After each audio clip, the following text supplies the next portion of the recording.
শিক্ষার্থীবৃন্দ, কেমন আছো সবাই? আশা করি সবাই ভালো আছো। আজকের ক্লাসে তোমাদের সবাইকে স্বাগত। শিক্ষক পরিচিতি। আমি মোহাম্মদ মহিউদ্দিন, সহকারী শিক্ষক, ভৌত বিজ্ঞান, ধর্মপুর এডুকেশনাল এস্টেট, আমজাদহাট, ফুলগাজী, ফেনী।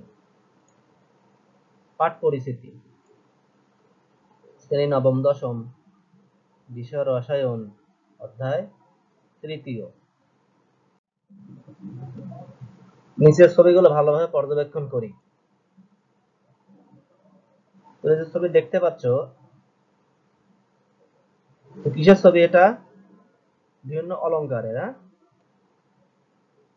অলংকার কি দিয়ে তৈরি করা হয়? সোনা। অলংকার সোনা দিয়ে তৈরি করা হয়। তো সোনাকে বিশ্লেষণ করলে একই পদার্থ পাওয়া যায়। আরেকটা ছবি লক্ষ্য করো, কিসের ছবি? পানি। পানিকে বিশ্লেষণ করলে একাধিক পদার্থ পাওয়া যায়। সোনাকে বিশ্লেষণ করলে একই পদার্থ পাওয়া যায়। তো যে পদার্থ ভাঙলে ওই পদার্থ ছাড়া অন্য কোনো পদার্থ পাওয়া যায় না, তাকে বলা হয় মৌলিক পদার্থ।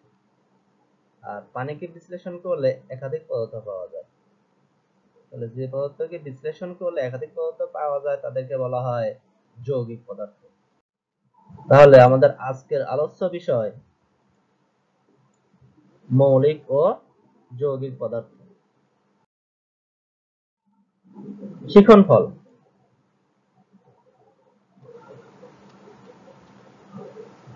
এই পাঠ শেষে শিক্ষার্থীরা পদার্থ ব্যাখ্যা করতে পারবে,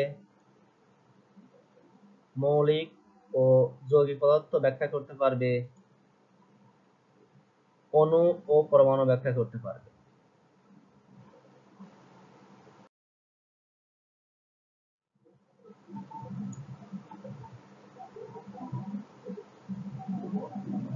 তো পদার্থ দুই প্রকার।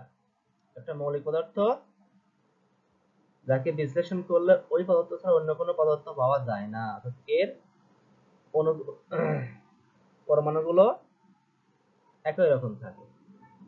আর যৌগিক পদার্থ, যাকে বিশ্লেষণ করলে একাধিক পদার্থ পাওয়া যায়, এদেরকে বলা হয় যৌগিক পদার্থ, এর মধ্যে ভিন্ন রকম পরমাণু থাকে।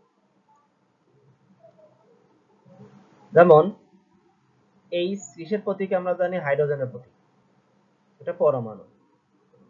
হাইড্রোজেনের দুইটি পরমাণু পরস্পর যুক্ত হলে তাকে বলা হয় মৌলিক অণু। এটা হলো মৌলিক পদার্থ। অক্সিজেন মৌলিক পদার্থ, হাইড্রোজেনও মৌলিক পদার্থ, কিন্তু একটি অক্সিজেন পরমাণু এবং দুইটি হাইড্রোজেন পরমাণু রাসায়নিক বন্ধনে যুক্ত হলে তাকে বলা হয় যৌগিক অণু। এটি হলো যৌগিক পদার্থ। তাহলে মৌলিক পদার্থ, যে সকল পদার্থকে বিশ্লেষণ করলে ওই পদার্থ ছাড়া অন্য কোনো পদার্থ পাওয়া যায় না, তাকে মৌলিক পদার্থ বলে। যৌগিক পদার্থ, যে সকল পদার্থকে বিশ্লেষণ করলে একাধিক ভিন্ন ভিন্ন মৌলিক পদার্থ পাওয়া যায়, তাকে যৌগিক পদার্থ বলে।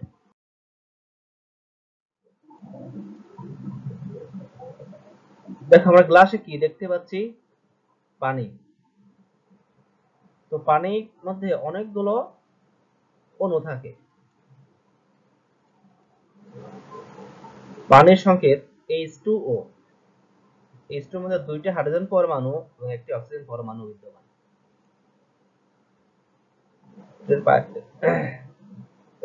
H2O পানির একটি অণু। পানির অণুর মধ্যে হাইড্রোজেন এবং অক্সিজেন পরমাণু আছে। এই হাইড্রোজেন পরমাণুর সংকেত প্রতীক এবং অক্সিজেন পরমাণুর প্রতীক।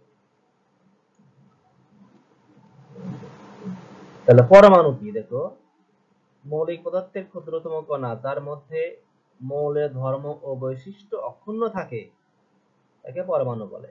যেমন oxygen, nitrogen, sulphur, phosphorus, sodium, magnesium ইত্যাদি। অণু দুই বা ততোধিক পরমাণু পরস্পরের সাথে সংযুক্ত হয়ে যে যৌগ গঠন করে তাকে অণু বলে।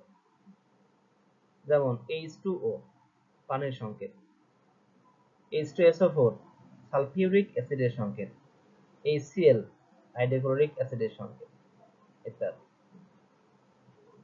তাহলে আমরা পরমাণু এবং অণু কি তা বুঝতে পারলাম।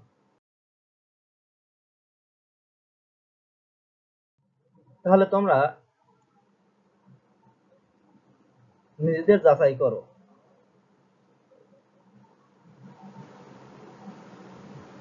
মৌলিক পদার্থের ক্ষুদ্রতম কণার নাম কি? যৌগিক পদার্থের ক্ষুদ্রতম কণার নাম কি? সোডিয়াম ক্লোরাইড যৌগের নাম লিখো।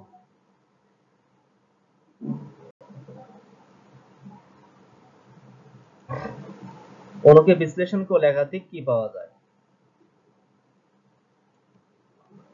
অ্যামোনিয়া অণুর সংকেত লিখো।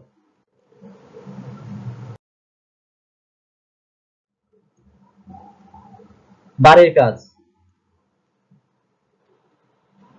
মৌলিক ও যৌগিক পদার্থের মধ্যে পার্থক্য লিখো। কোন ভাষায় মৌলিক এবং যৌগিক পদার্থের মধ্যে পার্থক্য করবে এবং সেটি খাতায় লিখবে। তো সবার সুস্বাস্থ্য ও দীর্ঘায়ু কামনা করে আজকের ক্লাস এখানে শেষ করছি। ধন্যবাদ।